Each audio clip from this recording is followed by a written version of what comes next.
এই মন্ত্রী প্রতিমন্ত্রী যারা আছে তাদের বাসায় নিয়ে মজুত করে? তেল কি তাদের বাপ দাদা নানা খালু তাদেরকে খাওয়ায়?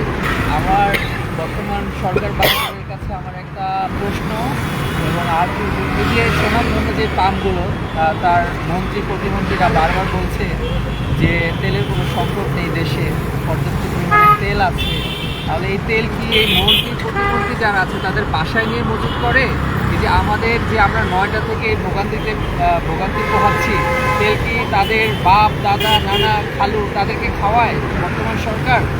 আর হচ্ছে এই যে আঙ্গুল ফুলে কলা গাছ হয়েছে, বর্তমান কিছু মন্ত্রী যারা ইতিপূর্বে সাধারণ মানুষ ছিল, বিশেষ করে আমি বলতে চাই নুরুল হক নূর সহ যারা সাধারণ থেকে অসাধারণ হয়েছে, এই যে দেশের এই ক্লান্তি লগ্নে বিরোধী দল সহ আমি বলতে চাচ্ছি যে আপনারা একবার এসে, আপনারা তো এখন ভিআইপি হয়ে গেছেন, এখন আর আমাদের কষ্টটা বুঝতেছেন না। একবার প্রতিবাদ করতে শুনলাম না, হাসনাত আবদুল্লাহ ব্যতীত সংসদে কেউ আমাদের এই কথাটা বললো না। এই যে আমরা সপ্তাহে 6 দিন অফিস করি, 2 দিন আমরা 2 দিন তেল নিই, একদিন অফিস মাইনাস হয় আর আরেকদিন বন্ধের দিন সারাদিনে তেল নেই। এই যে আমাদের দুঃখ দুর্দশা, এটা কে দেখবে?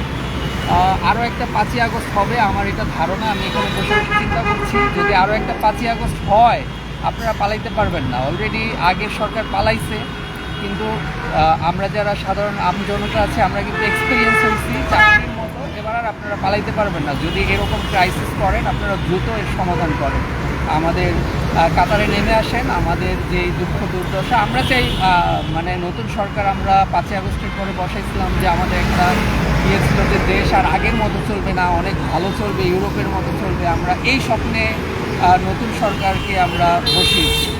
যদি আমরা সেই আগের মতোই ক্রাইসিস হয়, এত মানে এই 1.5-2 মাস না যেতে যদি আমাদের এই কষ্ট পোহাতে হয়, আর সামনে যদি আরও ক্রাইসিস বাড়ে, তাহলে আরও একটা 5ই আগস্ট হবে, সেইবার আর আপনারা পার পাবেন না, এটা বলে দিলাম। জনমনে ইতিমধ্যেই ক্ষোভের সৃষ্টি হয়েছে।